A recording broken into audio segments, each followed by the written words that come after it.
कल्पवृक्षधारिणे जय श्री कृष्ण चैतन्य प्रभु नित्यानंद श्री अद्वैत गदाधर शिवासादि गौर भक्तवृंद।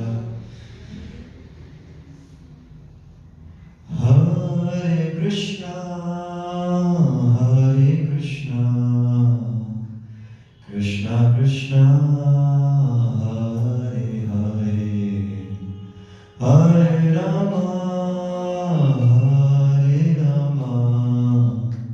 रामा रामा हरे हरे। हरे कृष्णा कृष्णा कृष्णा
जय जय श्री राधा राधिका रमन जी की, श्री श्री कृष्ण भगवान जी की, श्री श्री गौर निताय की, his divine grace Srila Prabhupada की।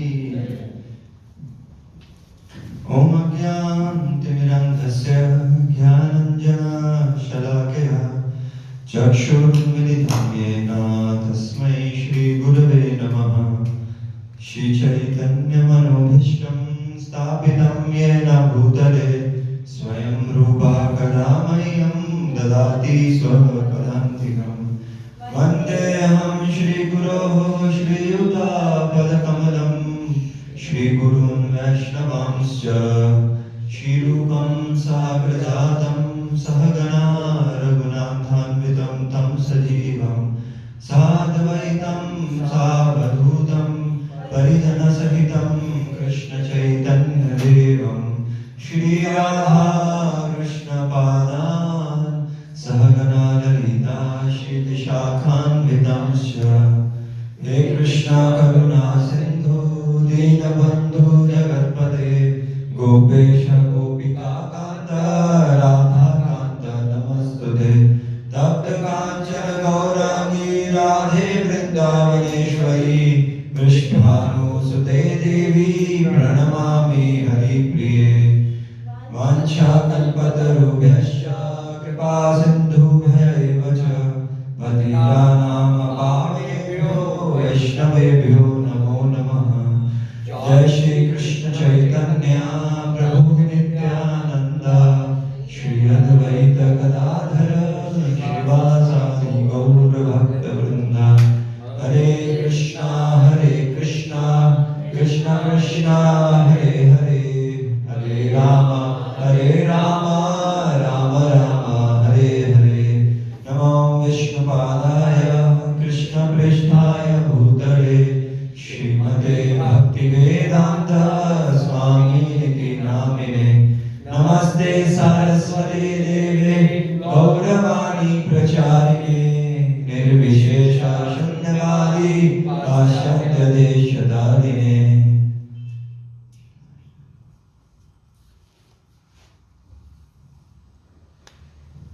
हरे कृष्णा। तो सभी का स्वागत है आज की इस क्लास में। तो आज हम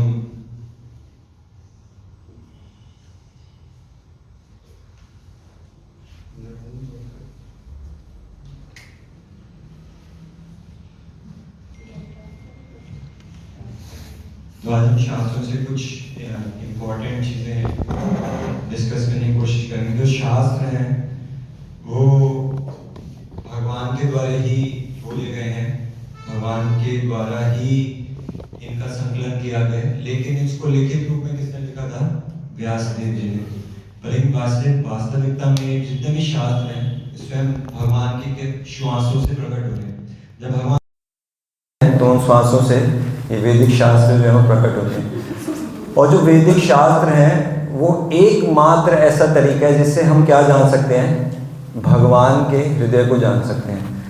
तो भगवान के हृदय को जानने के लिए और कोई भी तरीका नहीं है, केवल और केवल शास्त्रों से ही हम भगवान के हृदय को समझ सकते हैं। तो बस इस संसार के अंदर हम देखते हैं कि किसी भी व्यक्ति को के हृदय को जानने के लिए उससे बहुत एक गहरा रिलेशनशिप बनाना पड़ता है, और वो रिलेशनशिप बनने के बाद बहुत समय लग जाता है सामने वाले व्यक्ति के हृदय को जानने के लिए। तो उसी प्रकार से शास्त्र जो हैं उनके माध्यम से जब हमारा बहुत रिलेशनशिप उनसे गहरा होता है तब जाके समझ आता है कि वास्तविकता में भगवान का जो है हृदय है वो क्या है, उनकी क्या डिज़ायर है। तो उसके ऊपर हम कुछ चर्चा करने का प्रयास करेंगे कि वास्तविकता में भगवान की आंतरिक इच्छा क्या है जो हमारे शास्त्रों में बताई गई है। ठीक है, तो अब जैसे आप जानते हैं कि सृष्टि किसने की थी इस भौतिक संसार की? हैं ब्रह्मा जी ने। तो ब्रह्मा जी ने सृष्टि की थी केवल, या कोई और भी इन्वॉल्व था इस सृष्टि के अंदर? तो केवल और केवल ब्रह्मा जी ने सृष्टि की रचना नहीं की थी, ये सृष्टि जो थी भगवान कृष्ण के द्वारा भी की गई। तो ऐसे श्रीमद् भागवतम में आता है कि भागवतम के अंदर 10 विषय वस्तुओं की चर्चा की गई है। भगवद गीता में कितने टॉपिक्स की चर्चा करी गई है? Any guess? जैसे कोई भी बुक होती है उसका एक कंटेंट पेज होता है कि इसमें क्या क्या टॉपिक्स कवर करे गए हैं, हर बुक में होता ही है। तो ऐसे भगवद गीता में भी क्या क्या टॉपिक्स हैं वो भी बताए गए हैं। 18 अध्याय हैं भगवद गीता के, लेकिन वो 18 टॉपिक्स नहीं है। भगवद गीता के जो टॉपिक्स हैं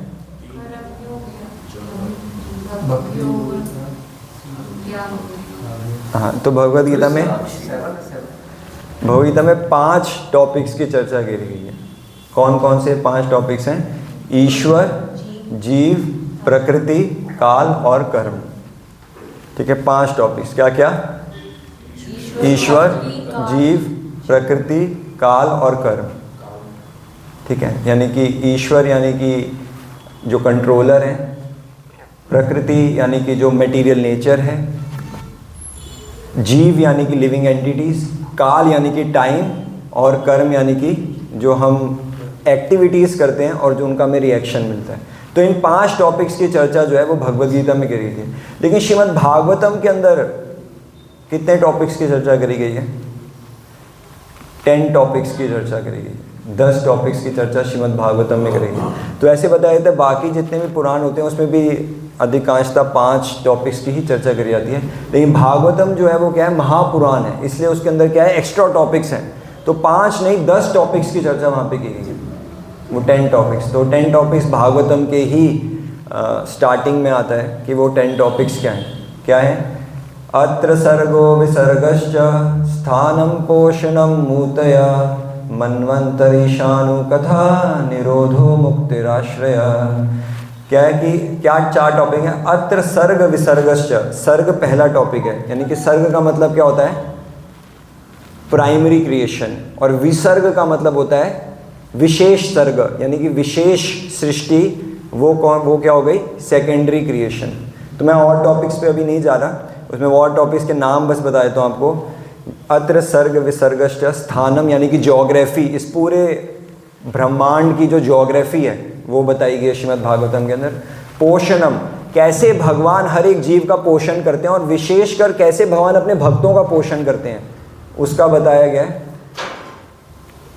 तो स्थानम पोषणम ऊतया, ऊतया का मतलब होता है कि impetus to do some activity, यानी कि किसी भी कार्य को करने की प्रेरणा। तो अच्छे कार्यों की करने की प्रेरणा क्या है और बुरे कार्यों की करने की प्रेरणा क्या है उसके बारे में बताया गया है। और मनवंतर, एक ब्रह्मा जी के काल के अंदर 14 मनवंतर आते हैं, यानी 14 मनुओं का शासन होता है, तो उसके बारे में बताया गया। और ईशानु कथा यानी कि भगवान के जो भक्त हैं उनके बारे में बताया गया। और मुक्ति क्या है वो भी बताई गई है, और कैसे भगवान प्रलय करते हैं वो भी बताया गया। तो ऐसे करते हुए 10 टॉपिक्स की चर्चा श्रीमद् भागवतम में करी गई है। लेकिन 2 प्रकार की सृष्टि जो है भागवतम में बताई गई है, पहली जो सर्ग है और दूसरी विसर्ग। तो ये जानना बहुत इंपॉर्टेंट है। तो पहली सृष्टि किसने करी थी? भगवान ने स्वयं। तो भगवान ने क्या सृष्टि करी?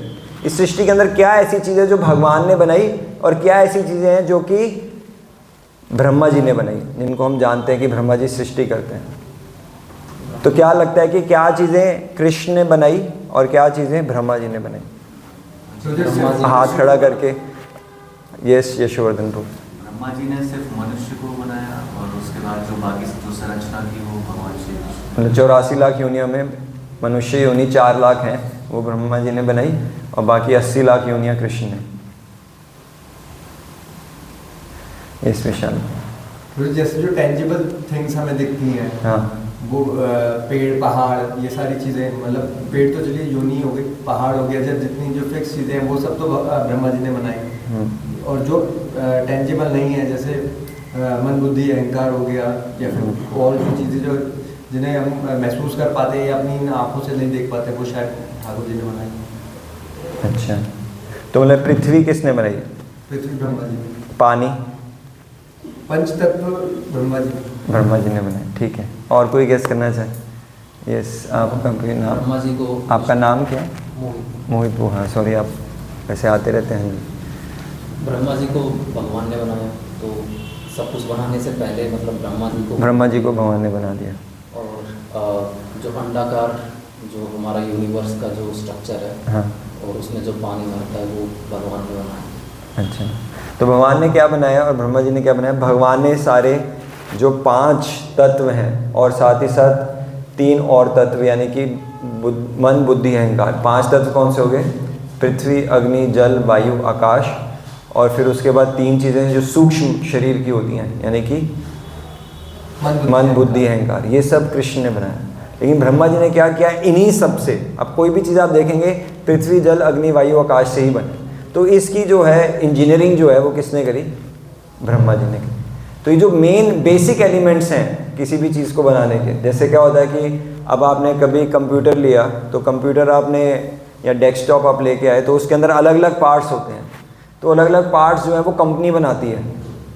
मान लीजिए कोई भी कंपनी ले लीजिए, मान लीजिए डेल ने मॉनिटर बनाया, CPU बनाया, UPS बनाया, बाकी सारे पार्ट्स बनाए। लेकिन आपने क्या किया? किसी इंजीनियर को घर पे बुलाया, उसने क्या किया? पूरे कंप्यूटर को असेंबल कर दिया। तो अगर कोई ये सोचे कि जिसने असेंबल किया है उसी ने सारी चीज़ें बनाई हैं, तो क्या होगा? वो पूरी नॉलेज नहीं होगी। तो ऐसे ही कृष्ण ने क्या किया? सारे बेसिक एलिमेंट्स कृष्ण ने बनाए हैं, लेकिन जो उसकी रीमॉडलिंग करी है या उसके बाद उससे जो तत्व या उससे जो ऑब्जेक्ट्स बनाए हैं वो किसने बनाए हैं? ब्रह्मा जी ने। तो इस तरीके से जो सर्ग है वो कृष्ण करते हैं और विसर्ग जो है वो कौन करते हैं? ब्रह्मा जी। तो ये, लेकिन भगवान ने सृष्टि का निर्माण क्यों किया? मतलब ये इतनी जो सृष्टि भगवान ने बनाई, तो सृष्टि अच्छी है नहीं है? इतनी सुंदर सृष्टि बनी हुई है, मतलब ऐसे सुंदर है, इतने सुंदर यहाँ पे पेड़ पौधे, झरने, पहाड़, और इतने मौसम। अभी ठंड का मौसम चल रहा है, फिर जब गर्मी आ जाएगी, एक्सट्रीम गर्मी आ जाएगी, तो कुछ ना कुछ इतने सारी चीज़ें हैं इस प्रकृति के अंदर। तो ये भगवान ने इसके पीछे रचना करने की क्या उनका पर्पस था, क्या उनका उद्देश्य था? इस सृष्टि से पहले भी कुछ था? इस सृष्टि से पहले कुछ था? इस सृष्टि से पहले कौन था? भगवान थे, भगवान का धाम था, वो कभी भी नष्ट नहीं होता। ये सृष्टि जो है कभी आती है, कभी चली जाती है। कैसे आती है? आपने देखा होगा महाविष्णु जो कि लेटे होते हैं सागर के ऊपर, अनंत शेष के ऊपर, सागर के अंदर। तो भगवान के आपने देखा होगा एक ऐसी पिक्चर है जिसमें भगवान महाविष्णु के छिद्रों से, शरीर के छिद्रों से ब्रह्मांड निकल रहे हैं, अनंत ब्रह्मांड। तो भगवान जब क्या लेते हैं, जब श्वास लेते हैं तो बहुत सारे ब्रह्मांड जो है वो निकलते हैं, और जब भगवान श्वास को खींचते हैं तो सारे के सारे ब्रह्मांड जो है वो भगवान के अंदर चले जाते हैं। तो इस प्रकार से जो है भगवान सृष्टि करते हैं। तो जिस समय उन्होंने श्वास छोड़ी, उन्होंने एक्सेल किया, ब्रीद आउट किया, तब क्या हुआ? सारे वो आ गए। इसके अंदर ही हम जो है करोड़ों करोड़ों बार हम इतने सारे शरीर ले लेते हैं जब तक भगवान श्वास अंदर खींचते हैं। जैसे आपने देखा होगा ना कि हमारे 100 साल और ब्रह्मा जी के 100 साल में अंतर होता है ना।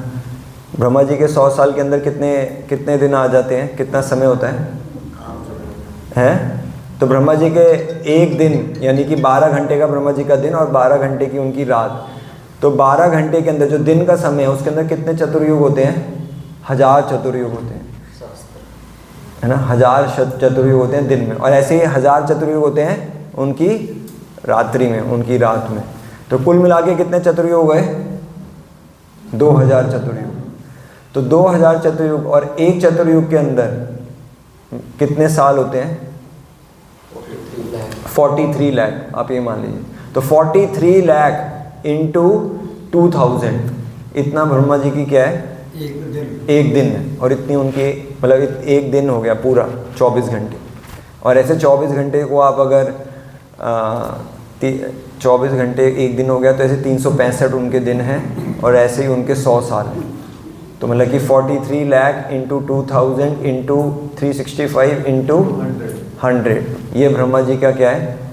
पूरे उनके 100 साल की होती है। लेकिन हमारे 100 साल के अगर इतने सालों से हम के पर तो वो 100 साल ही हैं, और ब्रह्मा जी के 100 साल कितने हैं? कुल मिला के हमारे मुकाबले इतने सारे साल हैं जो भी हमने कैलकुलेट किया।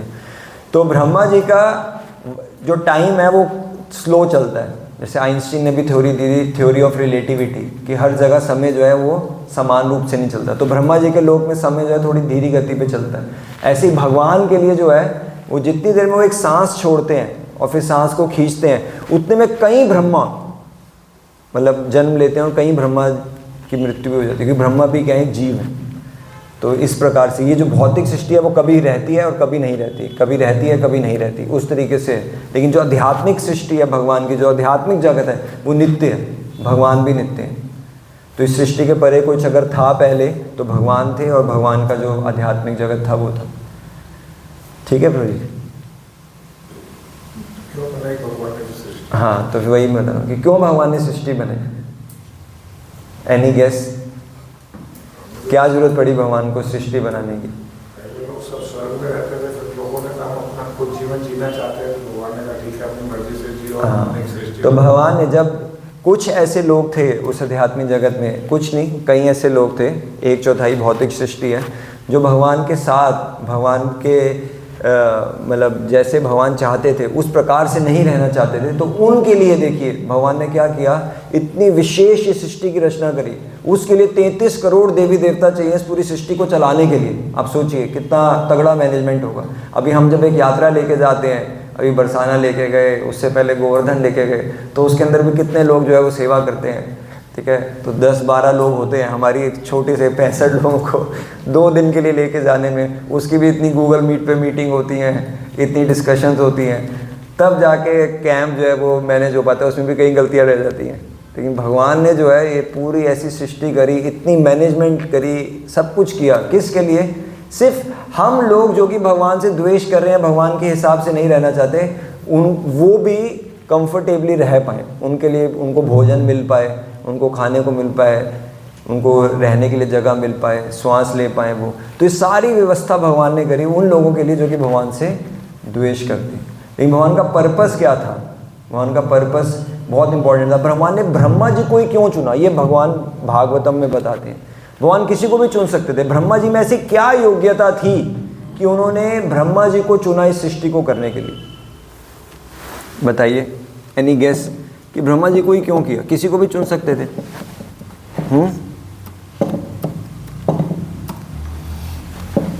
किसी को भी चुन सकते थे ना, ब्रह्मा जी को ही क्यों चुना उन्होंने? कोई आपको गैस, आपको जो लगता हो कि ब्रह्मा जी में क्या ऐसी योग्यता होगी? ठीक है, तो हम इसको इस श्लोक को पढ़ते हैं। ये श्रीमद् भागवतम के दूसरे स्कंद में आता है। आप पीछे पीछे बोलिएगा। तम प्रियमानं समुपस्थितं कविं प्रजा विसर्गे निज शासनार्हणम् बभास ईषत् स्मित यो शोचिष्गिरा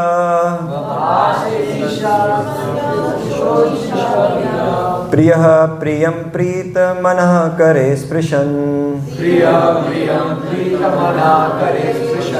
तो बहुत सुंदर तात्पर्य है जिसमें ये बताया गया है कि क्या होता है। तो आपको इसको तात्पर्य को पढ़ने से पहले आप जानते हैं जब ब्रह्मा जी की सृष्टि हुई, ब्रह्मा जी उत्पन्न हुए तो कैसे उत्पन्न हुए थे? महाविष्णु जो हैं वो क्या करते हैं, जब वो श्वास लेते हैं तो मैंने क्या बोला, क्या प्रकट होता है? सहस्त्रों मतलब करोड़ों ब्रह्मांड प्रकट होते हैं। जब ब्रह्मांड प्रकट होते हैं तो महाविष्णु क्या करते हैं? अपना एक्सपेंशन करते हैं, अपना विस्तार करते हैं और हर एक ब्रह्मांड को आधा पानी से भर देते हैं और उसके अंदर भगवान गर्भोदक्षाई विष्णु के रूप में जाके निवास करते हैं। तो जो गर्भोदक्षाई विष्णु जो कि हर ब्रह्मांड के अंदर है, तो महाविष्णु बाहर है, करोड़ों ब्रह्मांड हैं और उन हर ब्रह्मांड के अंदर कौन है? गर्भोदक्षाई विष्णु। तो गर्भोदक्षाई विष्णु कितने हो गए? करोड़ों। अब उन करोड़ों गर्भोदक्षाई विष्णु की नाभि में से एक कमल निकलता है, ठीक है, और उस कमल की नाल के अंदर कितने होते हैं हमारे ये जितने 14 लोग, जिसको हम बोलते हैं भूर भुवः स्वः। तो भूर लोक के अंदर 7 लोग होते हैं, फिर ये जो हमारा भूलोक है ये है, और फिर उसके बाद ऊपर क्या होता है? स्वा यानी स्वर्ग लोक। तो उसके अंदर भी आगे और 6 लोग होते हैं। तो ये कुल मिला के 14 लोग जो हैं वो उस कमल की नाल में होते हैं। और उस कमल पे कौन उत्पन्न होते हैं? ब्रह्मा जी प्रकट होते हैं। तो ब्रह्मा जी जब वहाँ पे प्रकट होते हैं तो उनको समझ ही नहीं आ रहा था, चारों तरफ अंधेरा था, ठीक है ना। जैसे कई बार होता है कि मान लिया आप रात में उठ जाएं सो के, मतलब गहरी नींद में आप सोए, तो जब उठ जाए तो आपको समझ नहीं आता कि मेरा मुंह किस डायरेक्शन में है, मैं अपने कमरे की किस दिशा में सो रहा हूँ। होता है कभी ऐसा? कभी किसी के साथ ऐसा हुआ है ना? सबके साथ हुआ होगा शायद, है ना, कि एकदम से मैं कहाँ लेटा हूँ, किस डायरेक्शन में हूँ, टॉयलेट किस तरफ है, लेफ्ट में है, राइट में है, ऐसा कई बार होता है। तो ब्रह्मा जी ऐसे उठे तो देखा कि सारी तरफ अंधेरा ही अंधेरा है, बिल्कुल घनघोर अंधेरा छाया हुआ है। उनको समझ ही नहीं आ रहा था कहाँ पे क्या है, कहाँ पे क्या नहीं है, तो बिल्कुल कंफ्यूज थे क्या किया जाए। तो उन्होंने क्या किया, वो नाल के अंदर जाने लगे, उनको एक छेद दिखाई दिया, उससे फिर नीचे उतरने लगे, उतरते गए, लेकिन उनको उसका अंत ही नहीं दिखाई दे रहा था। अब कितना उतरते रहे, थक गए थे वो, फिर वापस ऊपर चढ़ के आए। अब उनको समझ नहीं आया क्या करूं क्या ना करूं। तो तभी उनको 2 अक्षर सुनाई दिए। वो क्या 2 अक्षर क्या थे? पहला अक्षर था त, दूसरा अक्षर क्या था? प।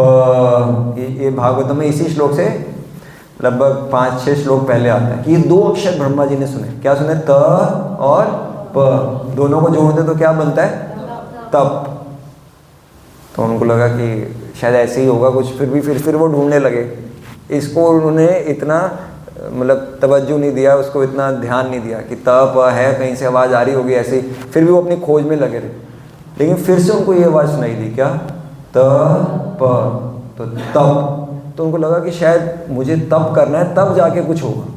तो ब्रह्मा जी ने क्या किया, उसके बाद उन्हें तपस्या करनी स्टार्ट करी। तो ब्रह्मा जी ने तपस्या करी। ब्रह्मा जी उसी कमल के ऊपर बैठ गए और कमल के ऊपर बैठ के आंखें बंद करके ध्यान करने लगे। और कई वर्षों तक ध्यान करते रहे। उसके बाद क्या होता है, जैसे ही ब्रह्मा जी आँख खोलते हैं, तो आप जब सुबह मंदिर में आते हैं और भगवान के दर्शन होते हैं तो कौन सा गीत गाया जाता है? आप हाथ खड़ा करके शेयर कर सकते हैं जिसको पता है। जब भगवान के श्रृंगार सुबह 7:30 खुलते हैं तो ये गीत गाया जाता है, गोविंदम आदि पुरुषम। इसको हम क्या बोलते हैं, इस ग्रंथ को जिसके अंदर ये आता है? ब्रह्म संहिता। तो ब्रह्म संहिता ब्रह्मा जी ने जब वो आँख खोली और जो देखा वो ब्रह्म संहिता है, जिसका पहला श्लोक है ईश्वर परम कृष्ण सच्चिदानंद विग्रह आदिर्नादिर गोविंद सर्व कारण कारणम। तो ये पहला श्लोक ब्रह्म संहिता का है। जब ब्रह्मा जी को पता चला कि सभी कारणों के कारण कौन है? स्वयं भगवान Krishna.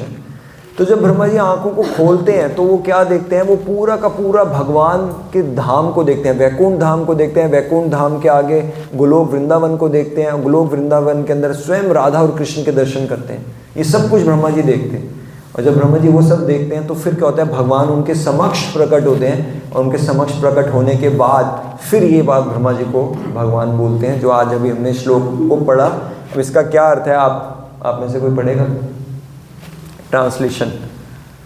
And seeing Brahma present before him, the Lord accepted him as worthy to create living beings, to be controlled as he desired, and thus being much satisfied with him, the Lord shook hands with Brahma and slightly smiling addressed him thus. तो क्या कह रहे हैं, क्या अर्थ हुआ इसका, कि जब भगवान प्रकट हुए, भगवान ने अपने समक्ष किसको देखा, ब्रह्मा जी को देखा, और भगवान उनको देख के बहुत प्रसन्न हुए और स्माइल करने लगे। और भगवान ने क्या देखा कि ये वही ब्रह्म है जो कि मेरी इच्छा के अनुसार कार्य करना चाहते हैं, जैसा मैं चाहता हूँ वैसा ही करना चाहते हैं। और भगवान ने क्या किया, उनके साथ हैंडशेक किया।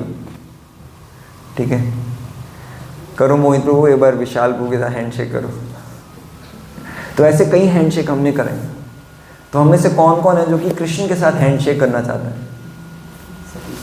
सभी चाहते हैं, कोई ऐसा नहीं है जो कृष्ण के साथ हैंडशेक ना करना चाहिए।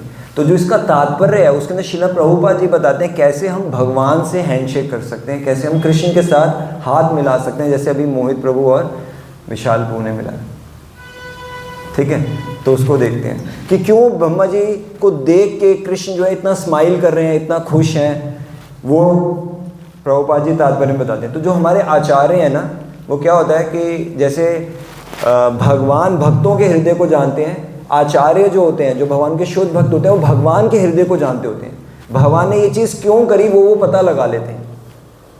जैसे कि आप जानते हैं कि सुदामा ब्राह्मण की लीला में क्या हुआ था कि सुदामा जो है, उनकी पत्नी ने बोला द्वारका जाओ और द्वारका में भगवान द्वारकाधीश से कुछ धन मांग के आओ, हम इतने निर्धन हैं, 3 दिन से कुछ नहीं खाया, और तुम्हारे दोस्त देखो साथ में ही पढ़ते थे और वो काज कहाँ निकल गए, वो पूरे द्वारका के राजा हैं, तुम उनसे जाके क्या करो, कुछ मांग के आओ, वो कुछ भी थोड़ा भी दे देंगे, उसमें ही हमारे लिए बहुत कुछ है। तो सुदामा जाते हैं, क्या लेके जाते हैं अपने साथ, चिवड़ा, चिप्ड राइस।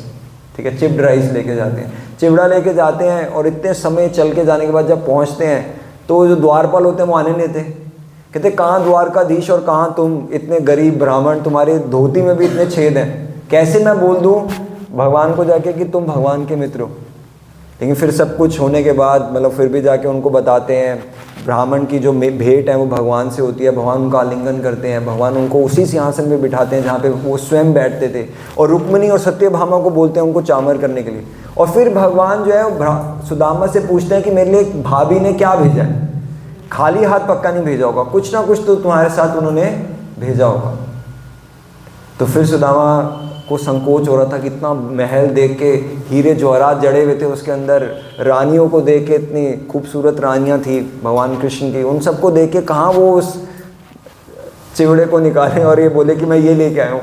उस महल में वो शोभा ही नहीं दे रहे थे चिवड़ा ऐसे निकालते हुए, और इतने दिनों का वो लेके जा रहे थे, वो इतना ख़राब हो चुका था वो चिवड़ा भी, तो कैसे निकालते हैं। लेकिन भगवान ने क्या किया, ज़बरदस्ती उस पोटली को जिसमें वो चिवड़े को लेके आए थे उसको लिया, और भगवान ने उसमें क्या किया, चिवड़ा खाया। 1 बार खाया, 2 बार खाया, उसके बाद फिर रुक्मिणी ने उनका हाथ पकड़ लिया, उन्हें बोला कि और ज़्यादा खाओगे तो आपका पेट खराब हो जाएगा।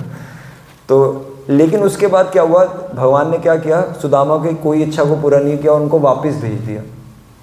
ठीक है, अब सुदामा वापस जा रहे हैं, वो सोचते हुए जा रहे हैं कि अच्छा हुआ भगवान ने कुछ नहीं दिया, मेरी पत्नी इतना आग्रह कर रही थी, लेकिन अच्छा हुआ उन्होंने कुछ नहीं दिया, मैं निर्धन हूँ, कम से कम मेरे अंदर अहंकार नहीं आएगा और मैं भगवान का स्मरण कर पाऊँगा। लेकिन जब वो पहुँचते हैं अपनी नगरी वापस, तो क्या देखते हैं कि जैसा द्वारका में महल थे, उनको लगा मैं इतनी देर से चल रहा हूँ, वापस द्वारका ही पहुँच गया, मतलब कब का मैं निकला हूँ। और जैसे उन्होंने अपनी नगरी पहुँचे, देखा कि बिल्कुल द्वारका जैसी थी, जैसे कृष्ण का महल था वैसे ही महल वहाँ पे था। और अंदर से एक जो स्त्री थी दौड़ी भी आई, सुदामा घबरा गए, सुदामा भागे, कौन आ गई, वो मतलब उनको अपनी पत्नी से बहुत प्रेम था, उनको लगा ये कौन दूसरी स्त्री आ गई और उनकी तरफ दौड़ी भी आ रही हैं। बाद में पता चला उनकी पत्नी थी, और वो आके उनकी आरती उतार रही हैं सुदामा की, और फिर उसके बाद जो है वो बताती हैं कि मैं आपकी पत्नी हूँ, और ये जो भी महल है ये वास्तविकता में भगवान द्वारकाधीश की हमारे पे कृपा है। तो ये प्रश्न उठता है कि भगवान ने सुदामा को उसी समय क्यों नहीं ये आश्वासन दिया। जैसे अगर मान लीजिए आप किसी दोस्त के पास जाते हैं मदद के लिए, तो दोस्त कहते हैं ना यार कोई बात नहीं, तू चिंता मत कर, ये ले, जो तेरे को चाहिए तू मेरे से ले ले, लेकिन तू चिंता मत कर, है ना। तो तभी आश्वासन देते हैं क्योंकि कोई हमारे पास बड़ी तकलीफ ना आए। अब सुदामा इतनी तकलीफ में भगवान के पास गए थे, लेकिन भगवान ने तब उनके साथ कुछ भी रेसिप्रोकेट नहीं किया, कुछ भी आदान प्रदान नहीं किया। उनको ये तक नहीं बोला कि यार तुम्हारी कैसे घर चल रहा है, कोई दिक्कत तो नहीं आ रही, मैं तुम्हारी सारी चिंता हर दूंगा, चिंता मत करो, कुछ भी ऐसा नहीं कहा। तो ऐसा क्यों? उनको लगा कि मैं कहीं कम तो नहीं दे पाऊंगा। किनको लगा? भगवान श्री कृष्ण को। कि कुछ कमी तो नहीं रह जाएगी, जो मैं दूंगा ऐसा तो नहीं है कि इसमें भी कुछ कमी रह जाएगी। हाँ, तो बहुत नज़दीक है। कोई और गेस करना चाहेगा? हाँ कि परीक्षा लेना चाह रहे थे कि अब दोबारा कहीं जाते जाते कुछ ऐसा तो नहीं उसके मन में विचार आ रहे? हाँ, भगवान परीक्षा लेना चाह रहे थे। ठीक है, यस। तो नहीं रहे। हाँ, यस मोहित ब्रो। भगवान चाह रहे थे कि वो खुद मांगे, अगर खुद नहीं मांगते तो फिर उन्होंने अपने आप दे दी। भगवान चाहते हैं वो खुद मांगे। तो हमारे ऐसे आचार्य हैं, वो बताते हैं कि भगवान ने ऐसा क्यों किया। क्योंकि जो आचार्य होते हैं वो क्या है, भगवान के हृदय को जान सकते हैं। तो वो बता रहे थे कि भगवान को, जैसे यशोवर्धनपुर ने बोला, बहुत नज़दीक था, भगवान को ऐसा लगा कि सुदामा ने क्या किया था, नहीं, कहाँ से दिया था उन्होंने? पड़ोसियों से मांग के दिया था। उनके घर पे चिवड़ा भी नहीं था, वो भी उन्होंने पड़ोसियों से मांगा, उसको इकट्ठा किया और वो भगवान के लिए लेके गए। तो भगवान को लगा कि मैं जो दे रहा हूँ वो किसी से मांग के नहीं दे रहा, मैं सिर्फ जो भी दे रहा हूँ जो मेरे पास है उसी में से दे रहा हूँ। तो जो सुदामा ने मुझे दिया है वो मुझसे कई गुना बढ़कर है। मतलब मैं, जो सुदामा ने मुझे चिवड़ा दिया है वो उसको मैं चुका ही नहीं सकता उसकी कीमत को। तो उन भगवान को उल्टा संकोच हो रहा था सुदामा के सामने, सुदामा को उस चिवड़े के बदले ये बोलने में कि मैंने तुम्हारे लिए सारे दुखों को हर लिया है, तुम्हारी झोपड़ी को हटा के वहाँ पे सारे महल कर दिए हैं और खूब ऐश्वर्य तुम्हें दे दिए। तो भगवान को बताते हुए भी क्या हो रहा था, लज्जा आ रही थी। तो क्यों भगवान का इतना प्रेम था सुदामा से। तो मैं इसे बता रहा था इस पॉइंट से कि आचार्य जो होते हैं वो भगवान के हृदय को जानते होते हैं कि भगवान ने कोई कार्य किया तो उसके पीछे कारण क्या है, किस कारण से भगवान ने वो कार्य को किया। तो उसी तरीके से यहाँ पे ब्रह्मा जी को देख के भगवान बड़ा मुस्कुरा रहे हैं, बड़े खुश हो रहे हैं। तो क्यों हो रहे हैं, वो शिला प्रभुपाद जी जो कारण है इसके तात्पर्य में बता रहे हैं। ठीक है, तो आप में से कोई पढ़ेगा इसे? कोई? हाँ, कोई। The creation of material world is not blind or accidental. The living entities who are ever conditioned or nitya baddha are thus given a chance for liberation under the guidance of his own representative like Brahma. तो भगवान क्या करते हैं, सृष्टि भगवान ने क्यों करी है? भगवान ने सृष्टि इसलिए की है ताकि जो नित्य बद्ध जीव हैं, जैसे हम सब बद्ध जीव हैं, उन सबको फिर से पुनः एक और मौका देने के लिए कि हम जो है वो क्या कर सकें, मुक्त हो सकें। तो हमें मुक्त होने के लिए भगवान ने एक और मौका दिया, और किसके निर्देश में दिया है, किसके निर्देशन में? अपने ही एक रिप्रेजेंटेटिव ब्रह्मा जी के निर्देशन में। आगे पढ़िए। The Lord instructs Brahma in Vedic knowledge in order to diffuse this knowledge to the conditioned souls. The conditioned souls are forgetful souls in their relationship with the Lord, and thus a period of creation and the process of dissemination of Vedic knowledge are necessary activities of the Lord. तो क्या करा कि ब्रह्मा जी ने भगवान के हृदय में क्या किया, वैदिक ज्ञान दिया।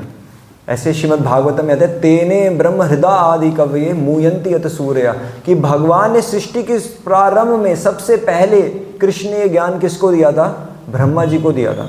ब्रह्मा जी का एक नाम है आदि कवि। तो ब्रह्मा जी के हृदय में भगवान ने सारा जो वैदिक ज्ञान है उसको भर दिया। अब क्यों? क्योंकि ब्रह्मा जी को क्या कार्य करना था, सृष्टि का कार्य करना था। और यहाँ पे भगवान जो है उनको देख के किस लिए मुस्कुरा रहे हैं, आप ये सेकंड पैराग्राफ पढ़िए। Brahma also does his duty very perfectly, not only by generating the living entities but also by spreading his party for reclaiming the fallen souls. तो ब्रह्मा जी अपनी जो कर्तव्य है उसको भली भांति निभाते हैं। ब्रह्मा जी दो कर्तव्य करते हैं। पहला क्या कर्तव्य करते हैं ब्रह्मा जी, इस सृष्टि का संरचना करते हैं, इस सृष्टि को करते हैं। लेकिन साथ ही साथ ब्रह्मा जी इसके साथ क्या करते हैं, संरचना के साथ साथ ब्रह्मा जी हर एक बद्ध जीव को कैसे ये वैदिक ज्ञान दिया जाए उसका पूरा का पूरा प्रबंध करते हैं। तो वो प्रबंधन करना भी ब्रह्मा जी का एक कार्य है। पहला कार्य है सृष्टि का संरचना करना, और दूसरा कार्य है कि कैसे ये वैदिक ज्ञान हर एक बद्ध जीव को दिया जा सके। तो ये दोनों कार्य क्योंकि ब्रह्मा जी अच्छे से करते हैं, ये दूसरा कार्य भी करते हैं पूरे ध्यान से। इसीलिए भगवान को ब्रह्मा जी को देख के बड़ी खुशी हुई है कि ये वही ब्रह्मा जो कि मेरे हर आदेश का अच्छे से पालन करते हैं। आगे पढ़िए।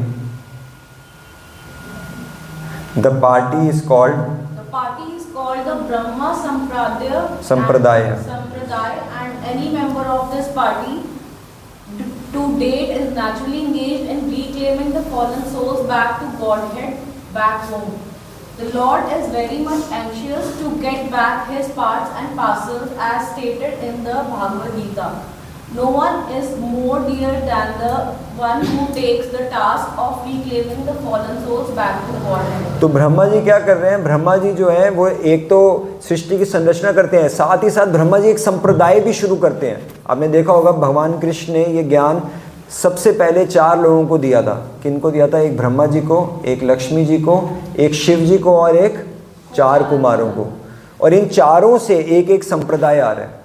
ब्रह्मा जी से संप्रदाय आ रहा है, इसको ब्रह्म संप्रदाय बोला जाता है। जो शिव जी से आ रहा है उसको रुद्र संप्रदाय बोला जाता है। जो लक्ष्मी जी से आ रहा है उसको श्री संप्रदाय। जैसे आप तिरुपति बालाजी जाते हैं तो आप देखते हैं उनका एक सफ़ेद रंग का तिलक होता है, बीच में एक रेड लाइन होती है, तो वो श्री संप्रदाय से बिलोंग करते हैं, जिनके आचार्य हुए थे रामानुजाचार्य।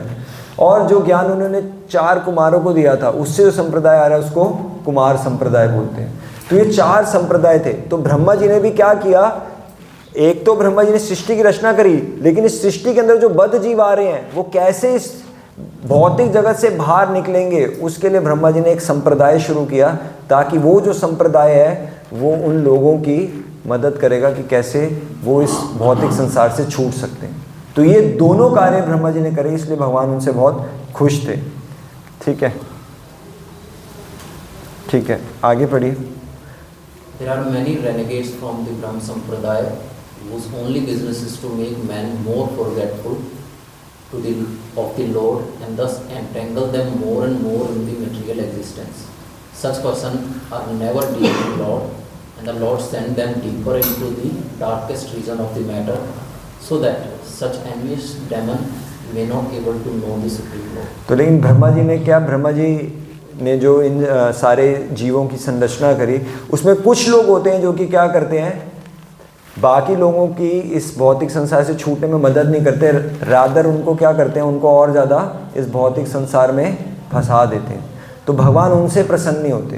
लेकिन ब्रह्मा जी को देख के भगवान क्या कर रहे हैं? स्माइल कर रहे हैं, उनसे प्रसन्न हो रहे हैं। क्यों? क्योंकि वो वास्तविकता में क्या कर रहे हैं? खुद इस बाकी सारे जीवों को भौतिक संसार से छूटने में मदद कर रहे हैं। अब लास्ट लाइन बहुत इंपॉर्टेंट है, पढ़िए।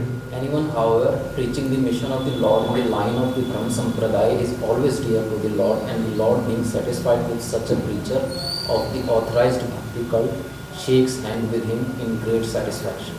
ठीक है, तो यहाँ पे कह रहे हैं कि शिला प्रभुपाद जी क्या कह रहे हैं कि ब्रह्म संप्रदाय में आने वाला कोई भी व्यक्ति अगर क्या करता है, ब्रह्मा जी की ही तरह दूसरे जीवों को इस भौतिक संसार से छूटने में मदद करता है, तो भगवान क्या करते हैं? उससे बहुत प्रसन्न होते हैं। और भगवान क्या करेंगे? उसके साथ हाथ मिलाएंगे। तो जैसे मैंने स्टार्टिंग में कहा था कि आपने हैंडशेक किया, तो ऐसे ही हैंडशेक हम भगवान से कैसे कर सकते हैं? कैसे कर सकते हैं?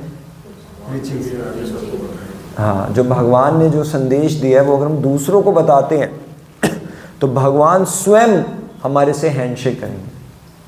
ठीक है, तो एक बार क्या हुआ था, शिला प्रभुपाद जी ने किसी को कहा था, एक बुक डिस्ट्रीब्यूटर थे जो कि पुस्तक का वितरण करते थे। जब पुस्तक का वितरण करते थे तो वितरण करते करते प्रभुपाद जी ने उनको ये आश्वासन दिया कि जब आप पुस्तक को बांटते रहोगे तो एक दिन क्या होगा, जिस पुस्तक को, जिस हाथ में तुम पुस्तक दोगे वो हाथ कौन सा हाथ होगा? नीला हाथ होगा। और कृष्ण के हाथ कैसे हैं? नीले। यानी प्रभुपाद जी ने कहा था कि अगर हम प्रभुपाद ये जो भक्ति का संदेश है इसको दूसरों को बांटते हैं तो एक दिन निश्चित रूप से हमें भगवान स्वयं हमें भगवान के दर्शन प्राप्त होंगे। तो यहाँ पे यही चीज़ बता रहे हैं इस तात्पर्य में शिला प्रभुपाद कि अगर हम भी ब्रह्मा जी के सुपुत्र हैं तो ब्रह्मा जी के जो कार्य ब्रह्मा जी कर रहे हैं वही कार्य अगर हम भी करेंगे तो हमें निश्चित रूप से भगवान का जो कृपा है वो प्राप्त होगी। तो ये यहाँ पे बता रहे हैं। तो ऐसे ही हमने देखा सबसे पहले कृष्ण जो है वो सर्ग करते हैं, यानी कि प्राइमरी क्रिएशन करते हैं। फिर आते हैं ब्रह्मा जी जो कि क्या करते हैं? विसर्ग, यानी कि सेकेंडरी क्रिएशन। उसके बाद तीसरे नंबर पे कौन आते हैं हमारे परंपरा में? नारद मुनि। ठीक है, तो अब देखिए नारद मुनि के साथ क्या होता है। जब नारद मुनि जो कि ब्रह्मा जी के पुत्र हैं वो देखते हैं ब्रह्मा जी को सृष्टि करते हुए, अब कोई भी अगर ऐसी सृष्टि को देखेगा तो निश्चित रूप से वो आश्चर्यचकित रह जाएगा। उसको ऐसा लगेगा कि जिसने भी सृष्टि बनाई है वो बहुत कमाल की है, और ऐसा उसको लग सकता है कि जिसने सृष्टि करी है वही शायद परम पुरुषोत्तम भगवान है। तो जब नारद मुनि ने ये देखा कि ब्रह्मा जी ने इतनी विशेष सृष्टि करी है, तो उनको ऐसा लगा शायद ब्रह्मा जी क्या है, भगवान है। तो जब उनको ऐसा लगा तो ब्रह्मा जी ने क्या किया, नारद मुनि को कहा कि देखो मैं भगवान नहीं हूँ। लेकिन नारद मुनि ने कहा लेकिन पिताजी मैं तो देख रहा हूँ कि इतनी सृष्टि सारी आपने करी है, तो जब आपने सृष्टि करी है तो निश्चित रूप से आप ही भगवान हैं। लेकिन मेरे को एक संदेह होता है कि आप खुद किस पे ध्यान लगाते हैं। मतलब आपने सारी सृष्टि तो करी है, लेकिन मैं देखता हूँ कि आप भी किसी पे ध्यान लगा रहे हैं। तो वहाँ पे ब्रह्मा जी नारद मुनि को बताते हैं कि वास्तविकता में सृष्टि करने वाला मैं नहीं हूँ। इस सृष्टि करने की प्रेरणा, इस सृष्टि करने के जो पदार्थ हैं, हर एक चीज़ इसको करने की जो बुद्धि है वो स्वयं मुझे भगवान ने प्रदान करी है। तो इस सृष्टि करने वाला मैं नहीं हूँ, स्वयं भगवान कृष्ण है। तो ये बात उनको नारद को बताते हैं। नारद को क्या बोलते हैं, वो नारद को कहते हैं इसी संदेश का तुम आगे प्रचार करो। फिर उसके बाद क्या होता है, नारद मुनि ने ये संदेश किसको दिया, व्यासदेव को दिया। और व्यासदेव जी जो थे उन्होंने, उनको क्या लगा, उन्होंने इतने सारे शास्त्रों की रचना करी। हमने एक बार इसको पहले भी चर्चा किया था। उन्होंने सारे पुराणों की रचना करी, 18 पुराण बनाए, फिर महाभारत की रचना करी, इतिहासों की रचना करे, 108 उपनिषद बनाए। लेकिन ये सब कुछ लिखने के बाद व्यासदेव जो थे वो क्या थे, एकदम निराश थे। ठीक है, ऐसा हमारे साथ होता है कई बार। हम जो सोचते हैं, जो हमारे मन में आते हैं, सारे प्लान्स पूरे कर लेते हैं। प्लान ए भी हो गया, बी भी हो गया, सी भी हो गया, डी भी हो गया, सब कुछ जो सोचा था वो हम उसे, सारे प्लान हमने फुलफिल कर लिए, लेकिन फिर भी हमें क्या लगता है कि मैं संतुष्ट नहीं हूँ। तो वही स्थिति व्यासदेव की थी। व्यासदेव सोचिए, जिन्होंने सारे भगवान के ही साहित्य अवतार हैं, जिन्होंने सारे साहित्यों की रचना करी, इतने सारे साहित्य, मतलब ऐसा बताते हैं कि महाभारत में 1 लाख श्लोक हैं, श्रीमद् भागवतम में 18,000 है, रामायण में 24,000 है। तो ऐसे सब कुछ करते करते 5 लाख श्लोकों की वो रचना कर चुके थे। 5 लाख श्लोक लिखने के बाद भी वो संतुष्ट नहीं थे। तो उनको कौन मिलते हैं, नारद मुनि मिलते हैं। और नारद मुनि मिलके व्यासदेव जी को बताते हैं कि उनकी जो ये असंतुष्टता है उसका कारण क्या है। और क्या बताते हैं उनके संतुष्टता का कारण क्या है, वो बताते हैं कि आपने भगवान को ग्लोरीफाई नहीं किया। हाँ बिल्कुल ठीक, माती ने बिल्कुल ठीक बताया। वो ये कहते हैं कि भगवान का आपने पूर्ण रूप से गुणगान नहीं किया। आपने वैदिक साहित्यों के अंदर कभी धर्म की चर्चा, कभी आपने धर्म, अर्थ, काम, मोक्ष, इन सब से चर्चा करी, बीच बीच में कहीं पे भगवान के बारे में बताया, भगवान की भक्ति के बारे में बताया, लेकिन पूर्ण रूप से आपने भगवान का गुणगान नहीं किया, इसलिए आप संतुष्ट हैं। उसी तरीके से हम भी अपने जीवन में तब तक असंतुष्ट रहेंगे जब तक हम पूरी तरीके से भगवान का गुणगान नहीं करते, हर कार्य को इस तरीके से नहीं मोड़ते ताकि भगवान का गुणगान हो। तो जब हम भगवान का गुणगान करेंगे तभी हमें वो संतुष्टता प्रदान होगी। और ये कहने के बाद नारद मुनि ने व्यासदेव जी को क्या बोला कि आप अब इसी संदेश का क्या कीजिए, प्रचार कीजिए। और व्यासदेव जी ने क्या किया, श्रीमद् भागवतम की रचना करी। और श्रीमद् भागवतम की रचना करने के बाद जब व्यासदेव जी का पुत्र हुआ तो शुकदेव गोस्वामी, तो जब वो माँ के गर्भ में थे तो गर्भ से बाहर ही नहीं आ रहे थे। उनको ऐसा लग रहा था कि अगर मैं गर्भ से बाहर आऊँगा तो मुझे माया पकड़ लेगी, तो गर्भ से बाहर ही निकल रहे। आप में से कोई जानता है कितने साल तक शुकदेव गोस्वामी माँ के गर्भ में ही रहे थे? 16 साल। 16 साल के लिए सोचिए, एक शिशु जो है, व्यास जी की तो कोई वाइफ थी नहीं, उन्होंने तो शादी नहीं करी। श्रीमद् भागवतम में ऐसा आता है। मैं पढ़ रही हूँ भागवतम। हाँ, लेकिन भागवतम में वाइफ का नाम नहीं है, वो बात आपकी ठीक है। तो ऐसे उसमें आए थे सुनाई में करके, मैंने जो श्रीमद् भागवत में पढ़ा है। अच्छा, मतलब ऐसे वर्णन नहीं आता, लेकिन ऐसा, लेकिन विश्वनाथ चक्रवर्ती ठाकुर हमारे एक आचार्य हैं, वो बताते हैं कि वो माँ के गर्भ में 16 साल तक थे। लेकिन माँ कौन थी वो नहीं मेरे को, हाँ मतलब मैंने नहीं पढ़ा, लेकिन 16 साल तक माँ के गर्भ में थे, ऐसा लिखा है 16 साल तक, लेकिन गर्भ से बाहर नहीं आ रहे थे। तो उन्होंने बोला कि मैं, ये तो कहते हैं कि एक तोता जो था वो अमर कथा सुन रहा था, वो उनके मुंह में चला गया था, उनकी माता जी की, हाँ की वाइफ की। हाँ वही थे, वही शुकदेव। हाँ वही गर्भ में फिर शुकदेव गोस्वामी के रूप में थे। लेकिन वो क्या था कि वो 16 साल तक बाहर ही नहीं आ रहे थे। तो उन्होंने बोला, ये कंडीशन डाली, शिशु ने अंदर से बोला मैं तब बाहर आऊँगा जब मुझे ये गारंटी दी जाए कि मैं माया में नहीं फंसूंगा। तो व्यासदेव ने बोला मैं तुम्हें गारंटी देता हूँ कि तुम माया में नहीं फंसोगे। उन्होंने बोला कि आपकी गारंटी से कुछ नहीं होगा। जो जिसने सृष्टि बनाई है, जिसकी माया है, जब वही गारंटी देगा तभी मैं बाहर आऊँगा। तो व्यासदेव जी द्वारका जाते हैं और भगवान कृष्ण से ये गारंटी कार्ड लेकर आते हैं कि शुकदेव गोस्वामी कभी माया में नहीं पड़ेंगे। जब भगवान कृष्ण ये बात बोलते हैं और तब उन बच्चे को ये बात बताई जाती है, तब वो माँ के गर्भ से निकलते हैं। और माँ के गर्भ से निकलने के बाद भी कहाँ भागते हैं, घर पे नहीं रुकते, जैसे ही बाहर निकलते हैं, है ना, तो वहाँ पे आता है श्रीमद् भागवतम में, यम प्रवजंतम अनुपेतम अपेत्य कृत्यम द्वैपायनो विरह कातरा जुहावा पुत्रेति तन्मयतया तरवो अभिनेदोष तम सर्वभूत हृदयम मुनिमानतो अस्मि। ऐसे बता रहे शुकदेव गोस्वामी, जैसे ही निकले, यम प्रवजंतम अनुपेतम अपेत्य कृत्यम, जैसे ही निकले वो रुके ही नहीं कि पिता जो होता है जैसे ही पुत्र होता है उसके संस्कार करता है। सबसे पहले जैसे ही वो जन्म लेता है अलग अलग प्रकार के संस्कार होते हैं, उसका अन्नप्राशन होता है, उसका नामकरण संस्कार होता है, और जब संस्कार से एक व्यक्ति शुद्ध होता है, लेकिन उस शुद्धिकरण के लिए भी शुकदेव गोस्वामी रुके नहीं और सीधा क्या करे, सीधा जंगल की तरफ भाग गए। और व्यासदेव जी पीछे भाग रहे हैं, पुत्र रुक जाओ, पुत्र रुक जाओ। द्वैपायनो विरह कातरा अजुहावा, विरह के अंदर अपने पुत्र से विरह में कि मेरा पुत्र जो है जंगल में जा रहा है, उस विरह में वो कातरता के साथ चिल्ला रहे हैं, पुत्र रुक जाओ, पुत्र रुक जाओ। लेकिन व्यासदेव जो है वो उनको तब भी समझा नहीं पा रहे। उनको मजबूर किया गया था शादी करने के लिए, वो शादी करने को तैयार नहीं थे। हाँ, तो जनक जी के पास भेजा गया था उनको, और हाँ, तिवरी नाम था उनकी वाइफ का। अच्छा, ये सुखदेव जी की 4 फिर बच्चे हुए बाद में, पहले वो तैयार नहीं थी शादी के लिए। श्रीमद् भागवतम में जो वर्णन आ रहा है मैं उससे चल रहा हूँ, लेकिन ये मतलब मैंने सुना नहीं। तो फिर क्या हुआ, जब वो ऐसे पीछे दौड़ रहे थे तो क्या हुआ, उनको पेड़ों से वही बातें फिर से सुनाई दे रही थी, क्योंकि जैसे जब जंगल खाली होता है तो क्या होता है, इको होती है।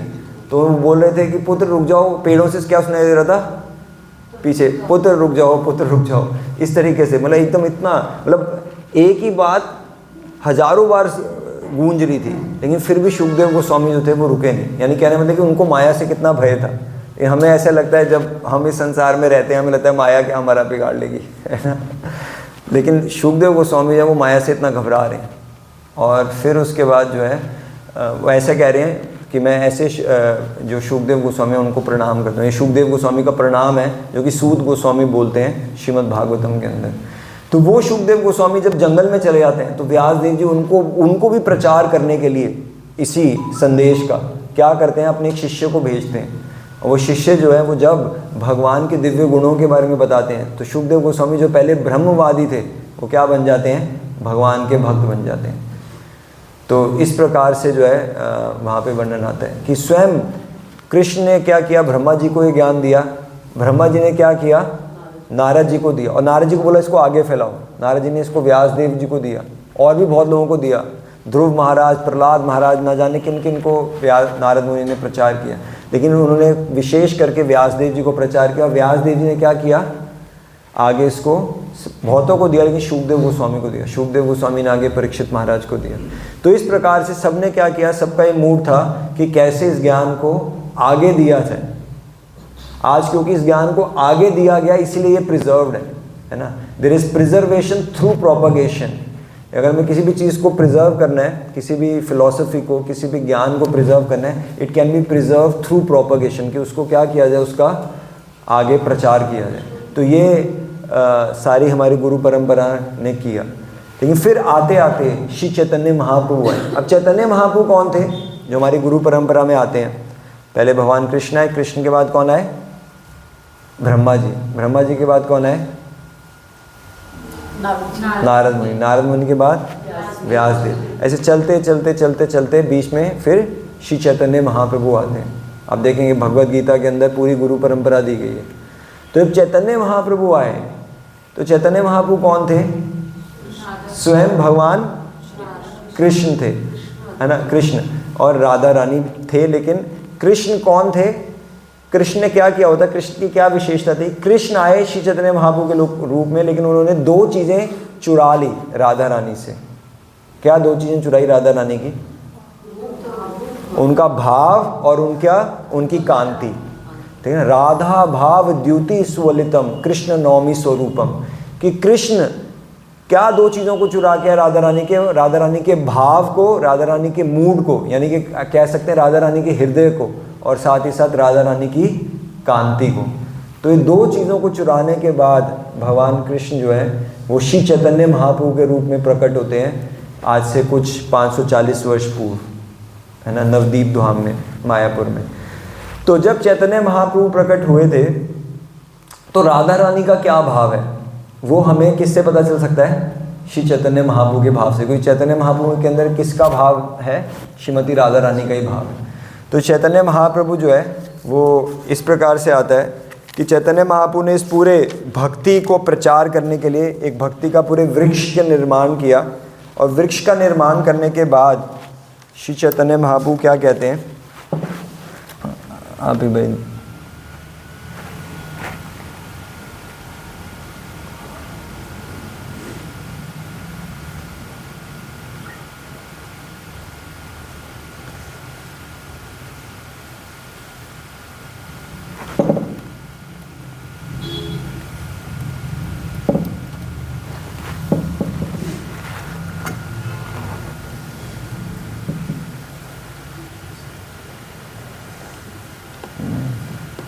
एक मिनट।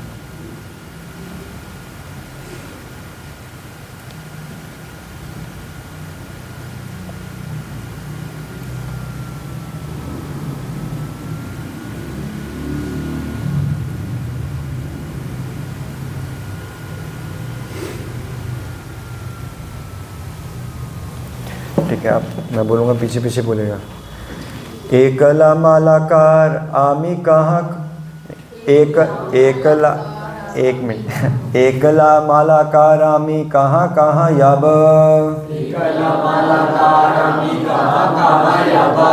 एकला वकत फल पाड़िया बिलाब। तो चैतन्य महाप्रभु क्या कह रहे हैं कि मैं यहाँ पर आया, एक भक्ति का पूरा वृक्ष का मैंने निर्माण किया, लेकिन उस वृक्ष के, उस भक्ति का जो वृक्ष था उसके फल क्या थे, भगवान का जो प्रेम है। तो कह रहे हैं कि मैं क्या हूँ, एक ही माली हूँ और इस वृक्ष के अंदर इतने सारे फल हैं। तो बहुत नाइंसाफ़ी है कि मैं एक ही माली हूँ लेकिन वृक्ष में बहुत सारे फल हैं। तो उसके बाद क्या कहते हैं वो, एकला उठाए दीते हय परिश्रमा, केह पाए केह ना पाए रहे मने भ्रमा। तो मैं वो कह रहे हैं कि एक एक फल को उठाना, उसको खाना और उसको बांटना अपने आप में बहुत परिश्रम का कार्य है। और मैं सोच रहा हूँ कि अगर ये जो फल हैं उनमें अगर मैं किसी को देता हूँ किसी को नहीं देता, तो मुझे लगता है कि किसी को तो मिलेगा लेकिन कोई छूट जाएगा। तो मेरे को इस बात की बड़ी चिंता है इस फल को, इन फलों को बांटते हुए। अतएव आमी आज्ञा दिलु सभा कारे, यहाँ तहाँ प्रेम फल दे हजारे तारे। तो श्री चैतन्य महाप्रभु जो कि स्वयं भगवान कृष्ण है, जो कि राधा रानी का भाव लेके आए हैं, तो वो राधा रानी एक प्रकार से आप कह रहे हैं वो इस प्रकार से सोच रही हैं कि इतने सारे, अतएव आमी आज्ञा दिलु सभा कारे, मैं सबको ये आज्ञा देता हूँ। ठीक है ना, यहाँ पे ऐसा नहीं दिया कि जो मंडे क्लास में आ रहे हैं उनको छोड़ के मैं सबको आज्ञा दे रहा हूँ। वहाँ पे कह रहे हैं सबको, एक एक जीव को, जो नहीं भी भक्ति में उन सबको भी भगवान स्वयं ये आज्ञा दे रहे हैं। क्या आज्ञा दे रहे हैं, यहाँ तहाँ प्रेम फल दिया देह जारे तारे। भगवान कह रहे हैं कि सबको दो, बिना देखते हुए कि ये योग्य है या नहीं है। ये फल जो है भगवान के प्रेम का फल जो है सबको बांटो, बिना ये योग्यता का विचार करे हुए। और इसके बाद वो आगे क्या कहते हैं, एकला मालाकारा में कत फल खावा, नादिया बाई फल आर की करीबा। तो कह रहे हैं कि मैं एक ही माली हूँ, मैं कितने फल खा लूँगा, मतलब इतने सारे फल हैं, मैं अकेला कितने खा लूँगा। तो मेरे पास कोई और ऑप्शन ही नहीं है इसको दूसरों को बांटने के अलावा, तो मेरे को इसको बांटना है बाकी लोगों को। और फिर वो क्या कहते हैं, आत्म इच्छा अमृते वृक्ष सिंची निरंतर, ताहते असंख्य फल वृक्षेर ऊपर। तो चैतन्य महाप्रभु कह रहे हैं कि इस वृक्ष के अंदर इतने सारे फल क्यों हैं, क्योंकि मैं स्वयं इस भक्ति के वृक्ष का क्या कर रहा हूँ, सिंचन कर रहा हूँ। तो इसीलिए जो पूरा का पूरा जो वृक्ष है वो फलों से लदा हुआ है, इसलिए इस पे क्या है, असंख्य फल हैं। और फिर वो कहते हैं अतएव सब फल देह यारे तारे, खाई आए हो लोक अजर हमारे। इसीलिए मैं ये आज्ञा दे रहा हूँ कि सबको ये फल जो है वो दिए जाएं, ताकि सब लोग क्या हो, अजर और अमर बन पाएं। और फिर श्री चैतन्य महाप्रभु कहते हैं, जगत व्यापी अमोर हबे पुण्य ख्याति, सुखी हैया लोक मोर गाही बेक कीर्ति। अब देखिए भगवान ये कह रहे हैं कि जब मेरे भक्त लोग क्या करेंगे, इन फलों को दूसरों को बांटेंगे, और ऐसे ऐसे लोग जिनकी कोई योग्यता नहीं थी वो भी जब इस फल को खा के अजर अमर हो जाएंगे, इस फल को खा के भगवान के प्रेम में खो जाएंगे, तो क्या होगा, मेरी कीर्ति का गुणगान होगा, लोग मेरी कीर्ति को समझेंगे। तो यानी कि हमें भगवान की कीर्ति को फैलाना है, भगवान का गुणगान करना है, तो क्या करना पड़ेगा, हमें यही जो भक्ति है वो उसको दूसरों को बांटना पड़ेगा, दूसरों तक लेके जाना होगा। फिर भगवान आगे क्या कहते हैं, भारत भूमि ते हैला मनुष्य जन्म जार,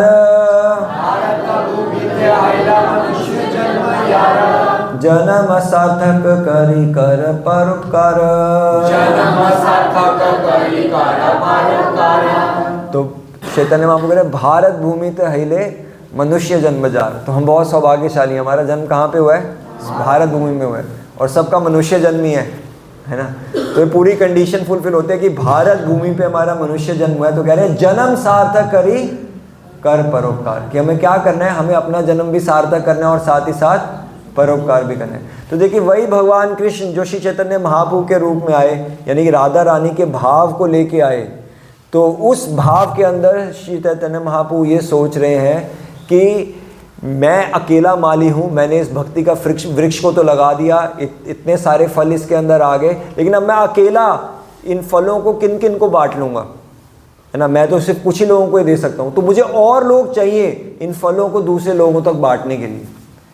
और वो कह रहे हैं ये किसको करना है, ये मैं आज्ञा सबको देता हूँ, लेकिन विशेष कर किसको ये आज्ञा दे रहा हूँ, जिसका कहाँ पे जन्म हुआ है, भारत में, और मनुष्य योनि में जिसका जन्म हुआ है, उसको अपना जीवन भी सफल करना है और साथ ही साथ दूसरों का जीवन भी सफल करना है।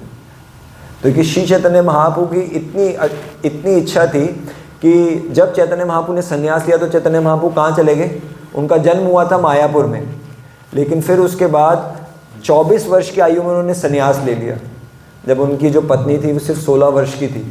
तो जब उन्होंने संन्यास लिया तो मायापुर से वो चले गए जगन्नाथपुरी में, क्योंकि उनकी माँ जो सची माता थी वो चाहती थी कि जगन्नाथपुरी और मायापुर जो है वो एक ही घर के 2 कमरे के समान है। तो अगर चैतन्य महाप्रभु पास में जगन्नाथपुरी में जाएंगे तो उनकी खबर आती रहेगी। तो उन्हें संन्यास लिया, संन्यास लेने के बाद वो जगन्नाथपुरी में चले गए।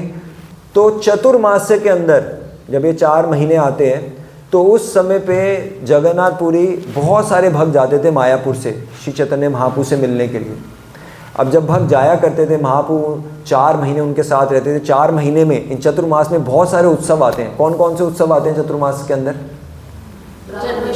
जन्माष्टमी आती है, कार्तिक का पूरा महीना आता है, हाँ, गोपाष्टमी, गोवर्धन पूजा, ठीक है, और उसके बाद विजयदशमी यानी दशहरा, ये सारे उत्सव आते थे। और भगवान जगन्नाथ जी की रथ यात्रा भी होती है। तो ये रथ यात्रा, जन्माष्टमी, कार्तिक, गोवर्धन पूजा, ये सब कुछ चैतन्य महाप्रभु मायापुर के भक्तों के साथ मनाया करते थे और 4 महीने के बाद उनको विदा दिया करते थे। तो जब चैतन्य महाप्रभु एक बार ही सबको विदा दे रहे थे तो नित्यानंद प्रभु को का क्या कहते हैं चैतन्य महाप्रभु? नित्यानंद प्रभु कौन थे? स्वयं बलराम जी हैं, और बलराम जी हैं और भगवान के भाई हैं। तो अपने भाई को चैतन्य महाप्रभु जो है वो ये बोलते हैं एक बारी जगन्नाथपुरी के अंदर, आप मैं पढ़ता हूँ, आप उसके बाद बोलेगा। तो ऐसा बताया जाता है जब मायापुर से भक्त जाते थे जगन्नाथपुरी तो 4-5 महीने के लिए तो वो वहीं पे रहते थे जगन्नाथपुरी में। बाकी के साल, बाकी जो पूरे साल में कितने महीने बच गए? 8 महीने, या फिर आप कह लीजिए 7 महीने। ये 7 महीने वो यही प्लानिंग करते थे कि अब चैतन्य महाप्रभु के लिए हम कौन सी डिशेस बना के जाएंगे, चैतन्य महाप्रभु के लिए और किस तरीके से उनको प्रसन्न किया जा सकता है। तो इसी चेतना में रहते थे, मतलब आते थे, थकावट उतारते थे, फिर अगली बार जाने की तैयारी करते थे। तो पूरा साल इसी में रहता था, बस वो 4 महीने के लिए वो बाकी पूरे साल में, बाकी महीनों में तैयारी किया करते थे। तो देखिए कितना प्रेम था उनका चैतन्य महाप्रभु से। लेकिन एक बारी जब वो इस यात्रा में आते हैं तो श्री चैतन्य महाप्रभु जो है वो नित्यानंद प्रभु को कहते हैं, नित्यानंद कहे प्रभु सुन श्रीपाद, नित्यानंद कहे प्रभु सुन श्रीपाद, ए आमी मागी तुमी करह प्रसाद, तो नित्यानंद को कह रहे हैं प्रभु हे श्रीपाद सुनो मेरी बात। क्या बात सुनो? मैं तुमसे एक चीज मांग रहा हूं, उस चीज को तुम मेरे पे कृपा करके मुझे वो चीज दे दो।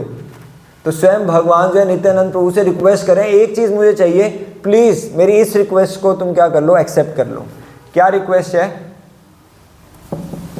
प्रतिवर्ष नीला चाले तुमी ना आसीबा, गौड़ रही मोर इच्छा सफल करीबा। देखिए नित्यानंद प्रभु कई सालों से वो 4 महीने चैतन्य महाप्रभु से मिलने के लिए आया करते हैं। स्वयं भगवान के भाई हैं और बाकी सारे वर्ष में वो उसी की तैयारी किया करते थे। लेकिन अभी चैतन्य महाप्रभु उनको क्या कह रहे हैं? प्रतिवर्ष नीला चाले तुम्ही ना आसीबा, तुम हर साल जगन्नाथपुरी मत आया करो, जगन्नाथपुरी मत आया करो। तो बहुत उनको ठेस हुई, क्यों ना आया करो?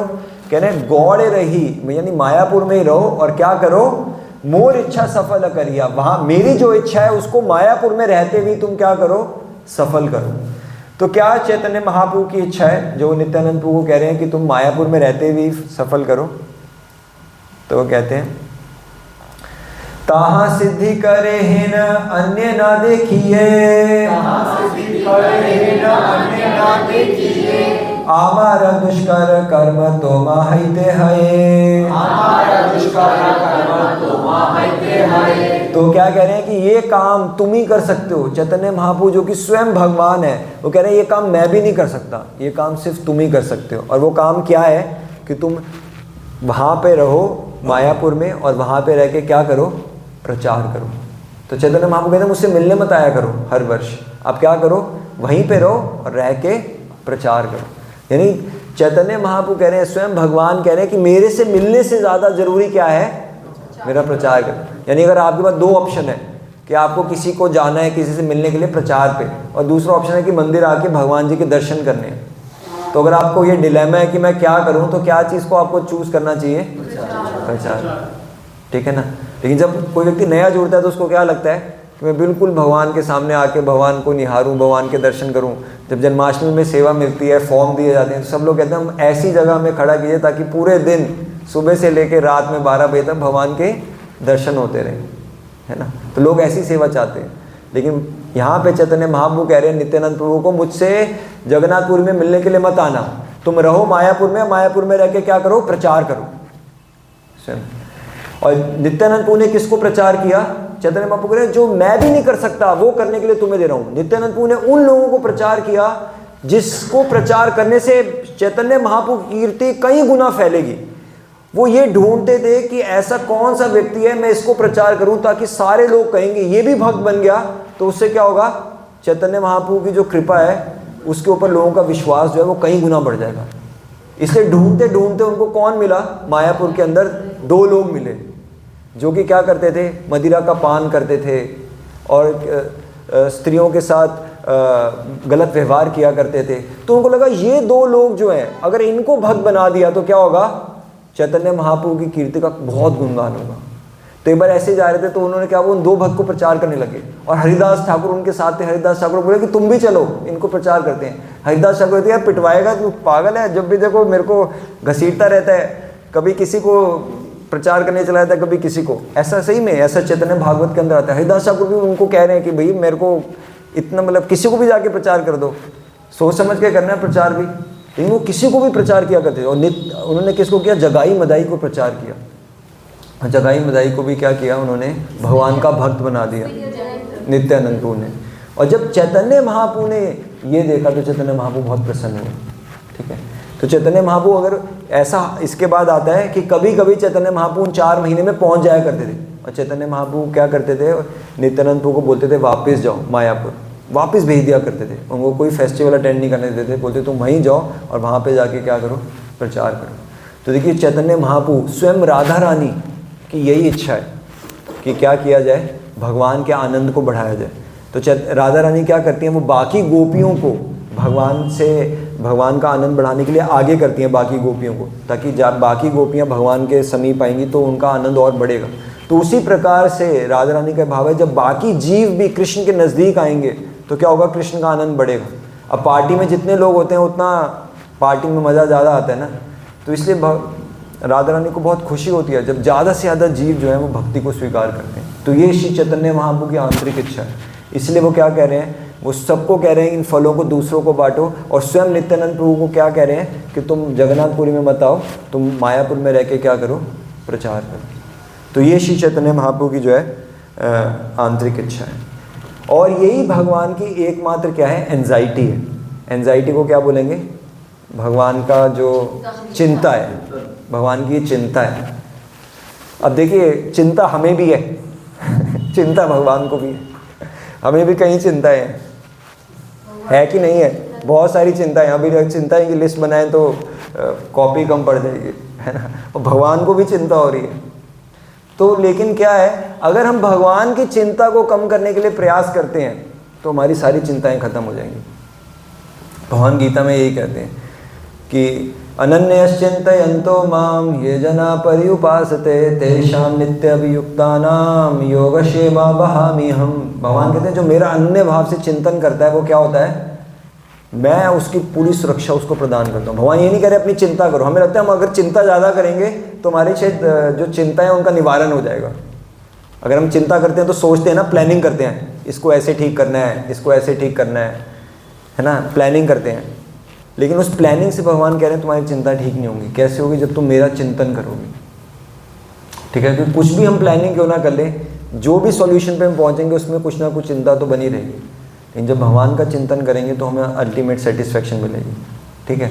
तो हमें क्या करना है, तो अंत में लास्ट में मैं एक पार्ट शेयर करूँगा कि जब ऐसे चिंता एक बारी चैतन्य महाप्रभु को थी, जब वो हरिदास ठाकुर से मिलते हैं। तो महाप्रभु जो थे जब जगन्नाथपुरी में रहते थे तो हरिदास ठाकुर को जगन्नाथपुरी में आना मना था। आपने देखा होगा कि आज भी जगन्नाथपुरी मंदिर के अंदर फॉरेनर्स जो मुसलमान होते हैं उनको आना, उनकी एंट्री बंद है। और जो हरिदास ठाकुर थे वो मुसलमान परिवार से थे, तो इसीलिए उनको जगन्नाथपुरी मंदिर में एंटर नहीं करने दिया जाता था। और हरिदास ठाकुर खुद भी अपने आप को गिरा हुआ समझते हुए, अपने आप को नीच मानते हुए कभी भी जगन्नाथपुरी मंदिर में नहीं जाते थे। तो चैतन्य महाप्रभु क्या करते थे, देखिए वो तो नहीं जा रहे, लेकिन चैतन्य महाप्रभु क्या करते थे, रोज़ जब जगन्नाथपुरी में भगवान जगन्नाथ जी के दर्शन करने जाते थे तो वहाँ पे जो भगवान को उपल भोग चढ़ाया जाता था उसका जो प्रसाद है वो लेके खुद भगवान हरिदास ठाकुर के पास जाते थे और उनको दिया करते थे, उनसे मिलने जाते थे। तो एक बारी जब वो इस प्रकार से जाते हैं तो भगवान कहते हैं हरिदास ठाकुर को, प्रभु कहे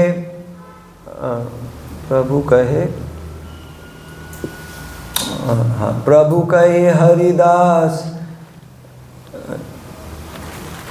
प्रभु कहे कली काले यवन अपार, गो ब्राह्मण हिंसा करे महादुराचार। तो श्री चैतन्य महाप्रभु क्या कहते हैं, प्रभु कहे कली काले यवन अपार, कि इस कलयुग के अंदर बहुत सारे यवन हैं, गो ब्राह्मण हिंसा करे महादुराचार। ऐसे लोग हैं जो कि गायों और ब्राह्मणों पे हिंसा करते हैं और बहुत दुराचारी हैं। यहाँ सवार कौन मते हई बेनिस्तार, तार हेतु ना देखिए ये दुख अपार। चैतन्य महाप्रभु कहते हैं कि मेरे को ये समझ नहीं आ रहा कि इन लोगों का उद्धार कैसे होगा, ये मैं समझ नहीं पा रहा। तो तार हेतु ना देखिए, मेरे को ये समझ नहीं आ रहा कि इनका उद्धार कैसे होगा, ये मेरे को चिंता जो है वो सताई जा रही है, ये मेरी चिंता का कारण है।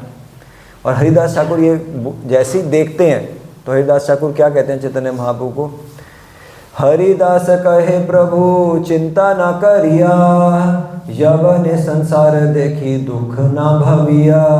तो हरिदास ठाकुर जैसे ही देखते हैं कि भगवान चिंता में है, वो तुरंत उनकी चिंता को कम करने की कोशिश करते हैं और वो कहते हैं कि भगवान आप चिंता मत कीजिए, इन यवनों के संसार को देख के आप दुखी मत होइए, ये लोग सिर्फ आपका नाम सुनने से ही इन सभी लोगों का क्या हो जाएगा, सब तर जाएंगे। तो जब ऐसे बोलते हैं तो महाप्रभु को बड़ी सांत्वना मिलती है। और वहाँ पे शिला प्रभुपाद जी तात्पर्य में बताते हैं कि एक असली शिष्य का यही कर्तव्य है कि वो अपने गुरु की या भगवान की चिंता को क्या करे, कम करे। तो भगवान की यही चिंता है कि किस प्रकार से लोगों का उद्धार होगा। इसी पर्पस के लिए हमने स्टार्टिंग में देखा उन्होंने सृष्टि करी है यही, और इसलिए उन्होंने ब्रह्मा जी को चुना क्योंकि वो ये कार्य कर सकते थे कि सृष्टि भी करें, लोगों को इस भौतिक जगत में भी लाएं, लेकिन उनको यहाँ से निकालने का एक मार्ग भी दे सकें, और इसलिए उन्होंने आगे प्रचार किया। और ऐसे प्रचार होते होते ये पूरे हमारे जो गुरु परंपरा है उनका ही मूड है, और यही क्या था, शिला प्रभुपाद जी का भी मूड था। ठीक है, जब वो अपने गुरु भक्ति सिद्धांत सरस्वती ठाकुर महाराज से मिले थे राधा कुंड पे, तो भक्ति सिद्धांत सरस्वती ठाकुर महाराज ने उनको यही आदेश दिया था कि जब भी तुम्हें कोई धन प्राप्त हो तो तुम क्या करो, तुम पुस्तकें छापो और पुस्तकों का वितरण करो। तो इसलिए हम सबका भी मूड यही है कि हमें क्या करना है, हमें खुद भक्ति नहीं करनी, हमें दूसरे लोगों को भी जोड़ना है जिस भी प्रकार से हम जोड़ पाएँ। और ये जो मौका है गीता जयंती में, अभी गीता जयंती गई है, तो इस पूरे एक महीने में हम जो है बुक मैराथन के रूप में इसको मनाते हैं। तो एक विशेष मौका है कि हम क्या करते हैं, सब लोगों को मौका मिलता है। जैसे अभी क्या है कि हो सकता है अभी आप इस ज्ञान को सीख रहे हैं, सीख के थोड़ा सीखने के बाद आप दूसरे लोगों को, हो सकता है आगे कल को आप लोग भी क्लासेस लें, दूसरे लोगों को भक्ति में लाने का एक माध्यम बने। लेकिन इस गीता मैराथन के माध्यम से हर एक व्यक्ति जुड़ सकता है, सब दूसरों से जाके बस हमें क्या करना है, हमें बात करनी है, हमें उनसे रिक्वेस्ट करना है कि वो भी इसके अंदर जुड़ें, और भगवान की सेवा में जुड़ने से क्या होगा, उनका भी लाभ होगा, और हम जो प्रयास करेंगे उससे क्या होगा, हमारा भी लाभ होगा। तो इसलिए आप सबसे निवेदन है कि हमारी जो पूरी की पूरी परंपरा है वो यही चाहती है हमसे कि हम इस संदेश को आगे बढ़ाएं। तो इसलिए हम भी आप सबसे निवेदन कर रहे हैं कि आप भी जो है, जो भी आपने टारगेट लिए थे, कौन सी तारीख को लिए थे? नहीं 13 दिसंबर या 14 दिसंबर के आसपास शायद, चलो 18 दिसंबर को भी लिए थे, तो 18 जनवरी आने वाली है, एक महीना होने वाला है। तो आप सब ने टारगेट लिए, तो आप सबसे निवेदन है कि आप कोशिश कीजिए उस टारगेट को पूरा करने के लिए, ठीक है ना। उससे क्या होगा, आप क्या करेंगे, चिंतन करेंगे। किसका चिंतन करेंगे? भगवान का। कैसे पूरा किया जाए। जैसे बिजनेस में भी हम कुछ टारगेट लेते हैं तो उसके बारे में सोचते हैं कि कैसे इस टारगेट को पूरा करना है। वैसे ही भगवान के लिए भी जब टारगेट लेते हैं तो क्या होते हैं, सोचते हैं। एक बारी क्या हुआ, बस इस घटना के साथ ख़त्म करूँगा। शिला प्रभुपाद जी के एक शिष्य थे, उन्होंने प्रभुपाद जी को बुलाया, तो वो यूएस में थे, और यूएस में कनाडा में टोरंटो में उन्होंने क्या देखा कि एक जो वहाँ पे एक रोड थी, रोड के ऊपर बहुत बड़ा चर्च था, और लिखा हुआ था कि जो चर्च है सेल पर है। तो जैसे उन्होंने देखा, उन्होंने प्रभुपाद जी को फ़ोन किया कि प्रभुपाद जी आप प्लीज़ टोरंटो आइए, और टोरंटो में यहाँ पे बहुत बड़ा चर्च है, इस चर्च को मंदिर बनाया जा सकता है। तो प्रभुपाद जी ने बोला कि उस चर्च के अंदर क्या है। उन्होंने बताया एक बहुत बड़ा हॉल है, उसमें हम क्या करेंगे, टेम्पल हॉल बनाएंगे, वहाँ पे कीर्तन होगा, हज़ारों भक्त आ सकते हैं। प्रभुपाद जी ने बोला और क्या क्या है वहाँ पे। प्रभुपाद ने बोला वहाँ पे मतलब पूरा आश्रम बन सकता है, भक्त लोग वहीं पे रह सकते हैं, वहाँ पे एक बहुत बड़ा हॉल है जहाँ पे किचन बन जाएगा, लोगों का प्रसाद हो सकता है। प्रभुपाद ने और क्या क्या है। उन्हें बोला प्रभुपाद जी जो भी मंदिर के लिए चाहिए ना वो सब उसके अंदर है, मेरा आपसे निवेदन है कि आप आइए। तो प्रभुपाद जी ने तब फ़ोन रख दिया। फिर कुछ समय बाद जो है उनको संदेश आया कि प्रभुपाद जी आ रहे। जैसे ही प्रभुपाद जी आए तो एयरपोर्ट से जब वापस जा रहे थे तो भक्त ने बोला कि प्रभुपाद जी आप अपने कमरे में जाइए और जाके विश्राम कीजिए। प्रभुपाद ने बोला विश्राम बाद में होगा, पहले मुझे उस चर्च को दिखाओ। तो भी जैसे ही आए थे, इतनी लंबी यात्रा करके, प्रभुपाद जी उस चर्च को देखने के लिए गए। चर्च देखने गए, एक कमरे को देखा, दूसरे को देखा, तीसरे को देखा, सब कुछ देखे प्रभुपाद जी को बहुत अच्छा लगा। तो उन्होंने प्रभुपाद जी इसको ले लेना चाहिए, उन भक्त ने ऐसा बोला। तो प्रभुपाद जी ने कहा यार लेकिन इतनी मतलब परेशानी कौन ले, मतलब बड़ी महंगी चर्च थी, मतलब $5 लाख वो कोट कर रहे थे उस समय पे उस चर्च के लिए। तो बोला कि इतनी धनराशि को इकट्ठा करना, इतनी परेशानी होगी, इतना इसमें चिंता है, इतनी इसमें मेहनत है, इतना कौन करे। ऐसा प्रभुपाद जी ने उसको बोला। कहते नहीं प्रभुपाद जी लेकिन बहुत ही सुंदर चर्च है, मतलब अगर होगी हमारे पास तो बहुत अच्छा प्रचार हो सकता है। तो वे ऐसा करके प्रभुपाद जी लौट गए वापस। तो फिर क्या हुआ कि इतने में जो भक्त थे वो गए उन चर्च वालों ने, उन्होंने बात करी, बार्गेनिंग करी कि कितना हो सकता है। तो बातचीत करके ये तय हुआ कि $5 लाख की जो चर्च थी वो $3 लाख तक वो आ गया, कि $3 लाख तक इसको दिया जा सकता है। क्योंकि भक्त थे और कोई काफ़ी समय से ले भी नहीं रहा था, तो ये हुआ $3 लाख के अंदर हम दे देंगे। तो प्रभुपाद जी ने क्या हुआ, एक दिन रात में उनको फ़ोन किया। प्रभुपाद जी के साथ उनके एक और शिष्य थे ब्रह्मानंद प्रभु, और उन्होंने उनको फ़ोन किया उन शिष्य को जो चर्च देख के आए थे, जिन्होंने उनको टोरंटो बुलाया था। तो शिष्य दौड़े दौड़े उनके कमरे में आए, प्रभुपाद जी को प्रणाम किया। प्रभुपाद ने बोला कि फाइनली उसको कितने पैसे चाहिए। उन्होंने बोला कि $3 लाख चाहिए। प्रभुपाद ने ब्रह्मानंद से पूछा कि ब्रह्मानंद हमारे अकाउंट में कितने हैं। तो उन्होंने बोला कि प्रभुपाद जी हमारे पास $2,40,000 हैं जो दिए जा सकते हैं। तो प्रभुपाद ने बोला कि अच्छा कितने रह गए थे? $60,000। तो प्रभुपाद ने उस भक्त से पूछा कि $60,000 तुम कलेक्ट कर लोगे? 2,40,000 हैं, 60,000 तुम कलेक्ट कर लोगे? तो फिर वो सोचने लग गया $60,000 मुझे कलेक्ट करने पड़ेंगे। तो उन्होंने बोला कि प्रभुपाद जी लेकिन फिर मेरे को लगता है कि छोड़ देना चाहिए, इतनी परेशानी कौन ले। प्रभुपाद ने बोला कि $60,000 तुम कलेक्ट कर लोगे? फिर से उसने बोला कि प्रभुपाद जी इतनी परेशानी कौन ले। तो प्रभुपाद ने क्या किया, प्रभुपाद ने मुट्ठी मतलब ऐसे तुरंत एक्शन लिया, मुट्ठी ली और टेबल था प्रभुपाद जी के, तुरंत उस टेबल पे ऐसे हाथ मारा, एकदम से धमाका हुआ। वहाँ पे ब्रह्मानंद वो भी हिल गए और वो जो भक्त है वो भी हिल गए। प्रभुपाद ने बोला कि अगर हम भगवान के लिए चिंता नहीं लेंगे तो हम सोएंगे, खाएंगे और माया में गिर जाएंगे। इसलिए हम सबको क्या करना है, भगवान के लिए चिंता लेंगे। जब हम भगवान के लिए चिंता लेंगे ना तो हमारे लिए भगवान का चिंतन स्वाभाविक हो जाएगा। तो प्रभुपाद जी यही चाहते हैं। प्रभुपाद ने कितनी चिंता ली अपने गुरु के लिए। झांसी में लीग ऑफ डिवोटीज़ खोला, वो बंद हो गया। फिर भी प्रभुपाद जी बहुत फेलियर्स प्रभुपाद ने सहे। फिर वो अमेरिका गए और उन्होंने प्रचार किया। तो इसलिए हम भी जो है प्रयास करना चाहिए। ठीक है, अभी 18 जनवरी तक का हमारे पास टाइम है, तो आप भी प्रयास कीजिए कि जल्द जो भी हो जितना हो सके हम अपने टारगेट के लिए एटलीस्ट प्रयास करें, लोगों को बोलें। ठीक है, और जहाँ पे आपको हमारी मदद चाहिए आप बताइएगा। ठीक है, किसी का कोई प्रश्न, कोई जिज्ञासा? हाँ, यस हैं, चर्च हो गया था? हाँ मिल गया था। ठीक है। तो इसमें एक वर्ड आया था नित्यवत, कि जो जीव है वो नित्यवत है। नित्य का मतलब हो गया कि अनादिकाल से। अनादिकाल से। हाँ, तो इसका मतलब हम जीव आत्मा ने कभी मतलब कृष्ण के टच में आए ही नहीं। नित्यवत का मतलब है कि इतना समय हो गया। नित्य के दो मतलब होते हैं। एक तो नित्य का लिटरल सेंस हो गया कि शाश्वत रूप से। एक नित्य होता है कि जब कोई चीज़ को बहुत समय हो जाता है तो कंटिन्यूअसली अटैच्ड। हाँ, मतलब वो बहुत समय हो गया। मतलब ऐसे मैं बोलूँ कि अगर इनफाइनाइट और मैं बोलूँ 1 करोड़ ईयर्स, तो 1 करोड़ साल भी इतना ज़्यादा समय हो गया कि मैं उसको ये बोल सकता हूँ कि यार ये नित्य हो गया। मतलब वैसे तो बहुत समय से जीव जो है इस भौतिक संसार में है, तो उस बंधा हुआ है, तो उसको वो बोल रहे हैं नित्यवत। इसका मतलब ये नहीं है कि हमारा कोई भगवान से कोई पहले कनेक्शन था ही नहीं, या भगवान के पास हम भगवान के धाम में नहीं थे। हम वहीं थे, भगवान के साथ ही थे, लेकिन अभी हम इतने समय से इस भौतिक जगत में हैं कि हमें नित्यवत बोल दिया जाता है वो। और दूसरा उसमें ये था कि जैसे गीता में भगवान कहते हैं कि सबसे पहले मैंने ये ज्ञान जो है वो सूर्य को दिया, और जैसे इसमें आपने बताया कि सबसे पहले ज्ञान ब्रह्मा जी को दिया। तो कैसे?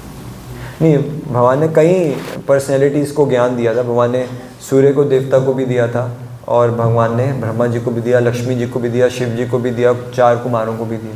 लेकिन जो 4 संप्रदाय आ रहे हैं, ऐसे बोल रहे हैं कि सूर्य के विवस्वान को दिया, विवस्वान ने आगे इक्ष्वाकु को दिया, इक्ष्वाकु ने आगे मनु को दिया, तो उनका भी है, लेकिन उसको एक संप्रदाय नहीं माना जाता। हमारे जो पद्म पुराण है उसमें बताया गया 4 प्रमाणिक संप्रदाय हैं। में जो 4 संप्रदाय हैं जिनसे हम शिक्षा ग्रहण कर सकते हैं वो ये 4 हैं। एक तो ब्रह्म संप्रदाय, जिसके अंदर हमारा इस्कॉन भी आता है, ब्रह्म मध्व गौड़ीय संप्रदाय है हम। तो ब्रह्म संप्रदाय है, शिव जी से आने वाली रुद्र संप्रदाय है, लक्ष्मी जी से आने वाली श्री संप्रदाय है, और 4 कुमारों से कुमार संप्रदाय। तो यहाँ से हम ले सकते हैं। तो सूर्य के देव को भी ज्ञान दिया। इसमें ऐसे हम कंपेयर नहीं किए पहले सूर्य को देव को दिया था या ब्रह्मा जी को दिया था, इन पर्सनैलिटीज़ को दिया था। लेकिन जो 4 संप्रदाय जिनसे शिक्षा दी जाती है वो इन 4 को गिना जाता है। जो सूर्य के देव से आ रही है, आगे इक्ष्वाकु को गई, मनु को गई, उसको जनरली शिक्षा संप्रदाय नहीं माना जाता, ऐसे हमारे शास्त्र कहते हैं वो। ठीक।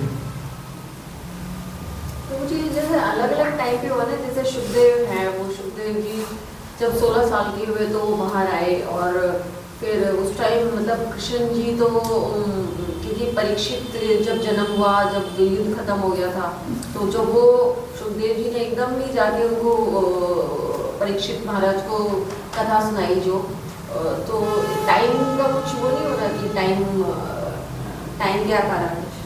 नहीं, टाइम गैप नहीं आ रहा। तो सुखदेव गोस्वामी जब पैदा हुए 16 साल के बाद, तो ऐसे नहीं हुआ कि वो छोटे से बच्चे थे, बढ़ने में टाइम गया। जैसे ही पैदा हुए वो भाग गए, जंगल की तरफ। नहीं पर उनकी गारंटी ली ना कृष्ण जी से, तो हाँ। कृष्ण जी तो जब वो इस तरह धाम पे थे, मतलब परीक्षित महाराज तो जब बड़े हो गए ना तब उनको ये हाँ, तो शुकदेव गोस्वामी पहले आए, शुकदेव गोस्वामी आए, उनको कृष्ण जी से गारंटी मिली कि वो माया में नहीं पड़ेंगे, तो भी वो उनका जन्म हुआ, घर पे नहीं रुके, वो जंगल में चले गए। परीक्षित महाराज हुए, परीक्षित महाराज ने कुछ समय जैसे ही शासन किया, उनको तक्षक से काटने का सांप से कट के मृत्यु होने का श्राप मिला। हाँ 60 इयर्स का शासन हाँ था हाँ कृष्ण जी का। हाँ, उनका भी काफ़ी साल उन्होंने शासन किया था। जब परीक्षित महाराज को जो उन्होंने कथा करी उस टाइम वो 16 साल के थे। कौन? सुखदेव जी। शुद्ध नहीं, ऐसा तो कहीं बच्चा ही पर कहते हैं, बच्चे ही तो कहते हैं, एक बच्चा आया वो अच्छे का मतलब उन्होंने कथा नहीं ऐसा मतलब आयु का वर्णन नहीं आता कि मतलब कितनी आयु था। वो 16 साल के दिखते थे, मतलब वो हाँ, मतलब उनका हाँ उतने, जैसे 4 कुमार भी हैं, वो हमेशा शिशु के रूप में ही रहे, तो शुकदेव गोस्वामी जो है वो भी एक बच्चे की तरह ही दिखते थे, मतलब बच्चे यानी की तरह कि एक जैसे यूथ होता है उसकी तरह दिखाई देते थे।